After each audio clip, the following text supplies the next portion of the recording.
Greetings, Patriots. This is our lesson 7, and we're still going to be solving equations with variables on both sides, but now I'm either going to give you a picture or I'm going to give you an equation. We're going to graph it, and we're going to follow the same steps we've been doing with our word problems, okay? This is just to practice some skill. So you're going to write and solve equations with variables on both sides, but without a given situation. So the solutions that you get are not going to have any real meaning to them. We're just actually solving for a value number, okay? So let's go ahead and look at this. Again, following our same steps, and I always like to highlight 7x and x. Those are my variables. And I know that the same steps we've been following, right, I'm going to continue to follow. Whenever you see an x by itself, understand that there is a 1 right there. 1 times x is just x, but it's understood and we don't necessarily have to write it. Okay, so therefore, again, I'm going to move my variables over, right? I have to move them to one side. So how do I get rid of that 1x on the right side? Well, the opposite of 1x is minus 1x. What I do to one side, I do to the other. I want my variables on one side. I don't care if you move them to the left or to the right. Just move them by doing the inverse of what's there. In my calculator, if I need to, I'm going to type 7 minus 1, and that's going to give me 6x. I drop everything down, equals minus 4, right? Bring down that minus 4 because that's what it is. Now I need to move my numbers. So I need to move that positive 8 over to the right-hand side because I already have my variables on the left-hand side. So once again, that's exactly what I'm going to do. If it's a positive 8, I need to do the inverse of positive 8, subtract 8, and what I do to one side, I do to the other. So this gives me a 0 pair, and I get 6 times some number equals, in your calculator, please type -4 minus 8. You should get a -12. If you didn't type it correctly, you're not going to get a -12. Your answer should be -12.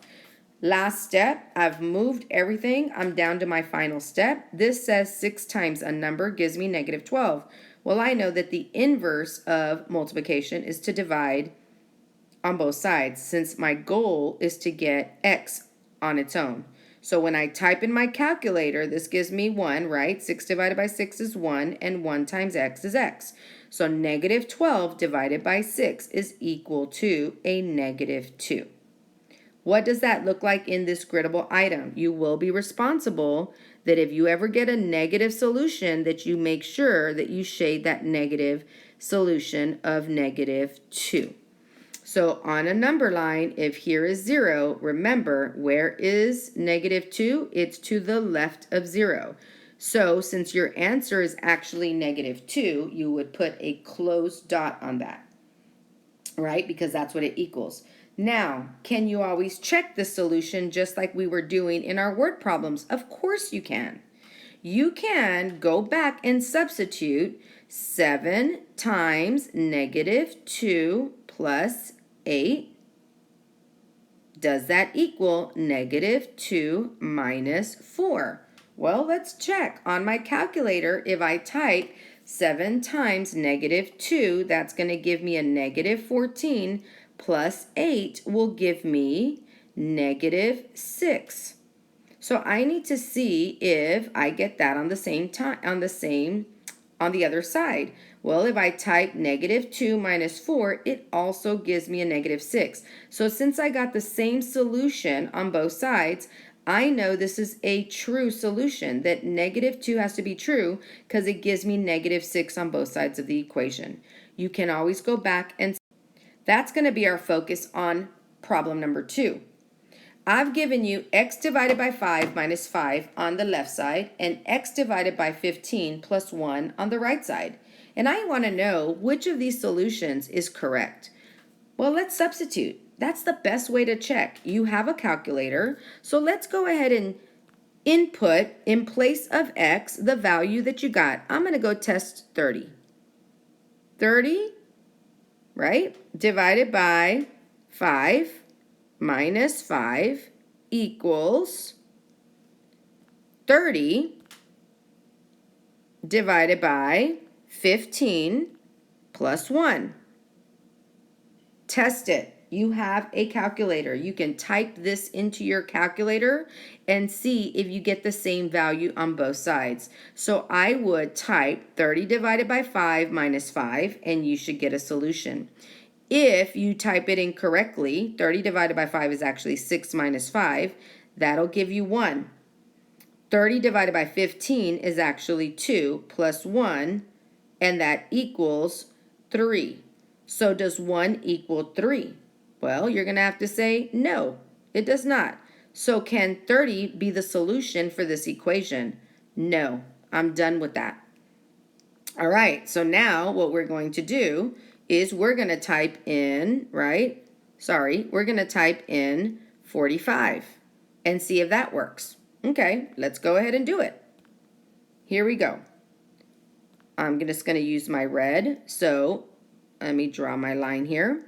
45 divided by, I'm going to use the same equation, 5 minus 5 equals, I'm going to test 45 divided by 15 plus 1.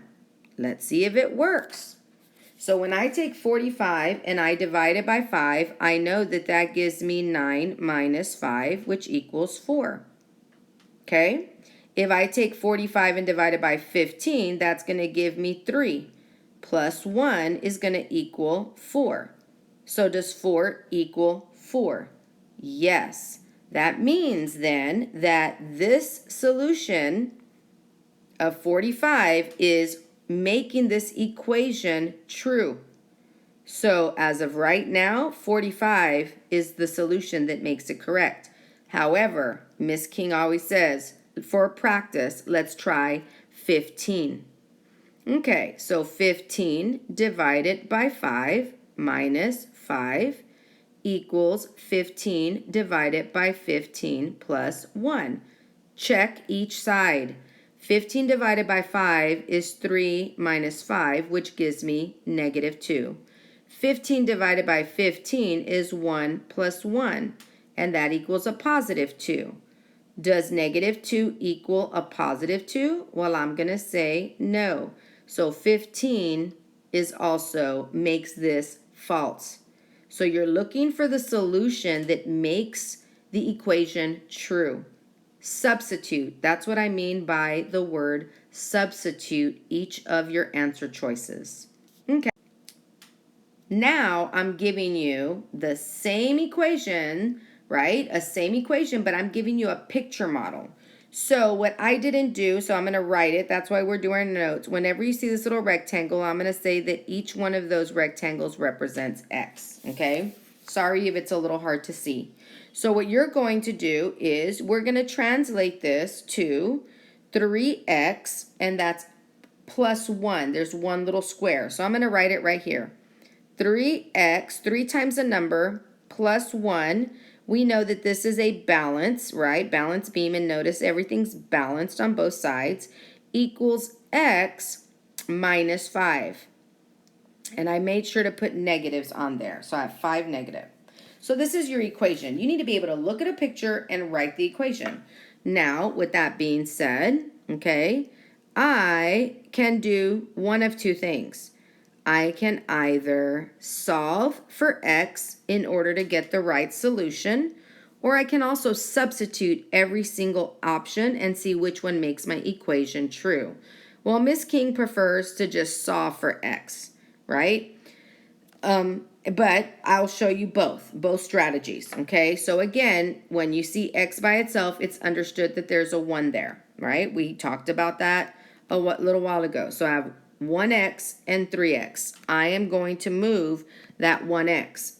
It's positive. I'm making it negative. What I do to one side, I do to the other. So therefore, I end up with 3 minus 1, which is 2x plus 1 equals negative 5. Now I got to move my numbers over to the right-hand side. So if that's a positive 1, that means I have to make it the opposite of that. And what I do to one side, I do to the other, minus 1. That gives me 0 pairs. 2 times a number equals, if I type in my calculator, negative 5 minus 1, that gives me negative 6. So I know that 2 times some number gives me negative 6, or I can divide by 2 on both sides, and that leaves me with x is equal to negative 3. So if I look at my solutions that are listed, I know that C has to be the correct answer, okay? How else can you check it? Let's say you don't want to solve it. You're not sure, you forget. Can you always then substitute? Yes, I can take that 4 and everywhere I see an X, I can substitute it and let my calculator do its job, right? And I can type that in. So watch, 3 times 4, you need to remember that's multiplication, plus 1, we're going to say is equal to 4 minus 5. Well, if I type 3 times 4 plus 1, that's going to give me 13 on this side. And does that equal 4 minus 5, which is negative 1? No. So therefore, 4 cannot be a solution to this equation. So you see how I can test every problem? I can do 3 now. 3 times 3 plus 1, does that equal 3 minus 5? Well, I know that's 9 plus 1, and that's 10 equals 3 minus 5, which is a negative 2. So I'm going to say no, these two are not equal to each other. So 3 is not a solution. And I would continue to do the same thing for every single problem.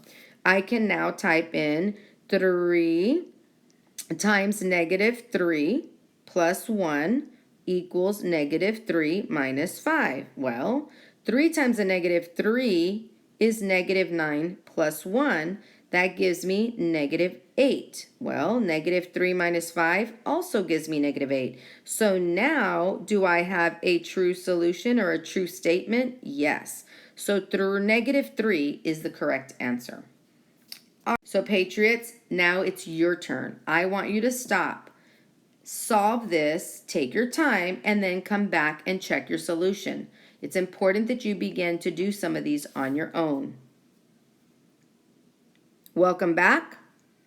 Once again, I want to move my variables, right, over to one side. So I'm going to go ahead and start by making that positive 2x, negative 2x, and what I do to one side, I need to do to the other side. So that should have left me with 3 times a number minus 8 equals 16.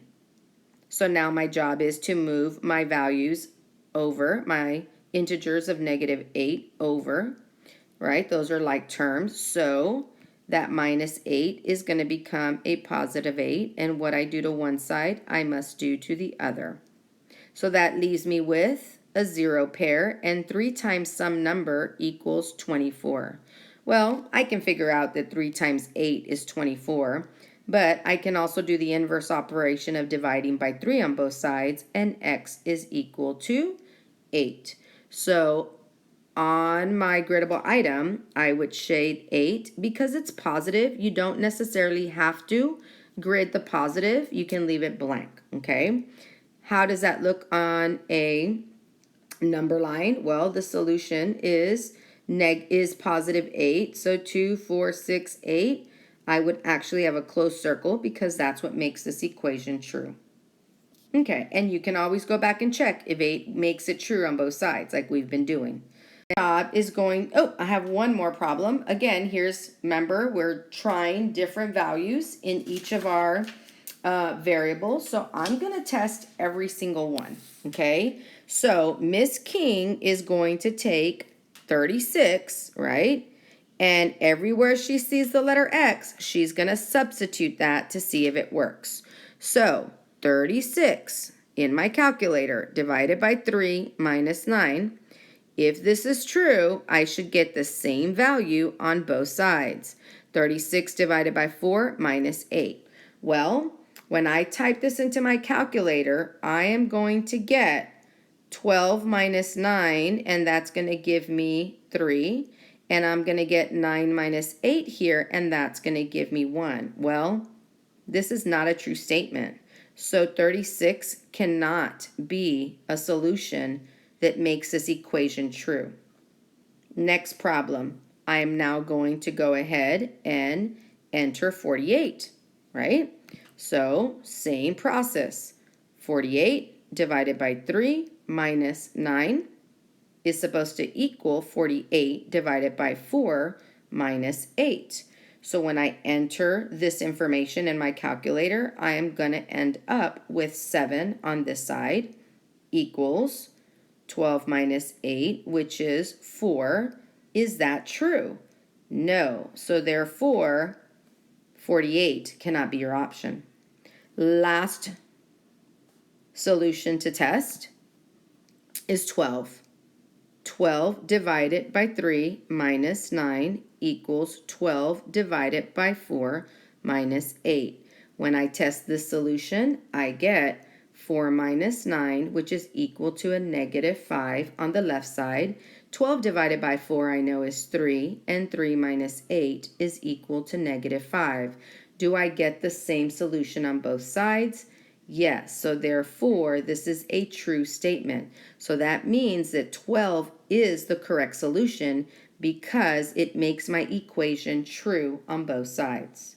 Remember, I can always substitute my values that I'm given to see if the equation is true on both sides. All right, Patriots, you will end your assignment to work on where you will show your work, right, and actually practice solving this just to continue to work on your skill set. Have a wonderful day.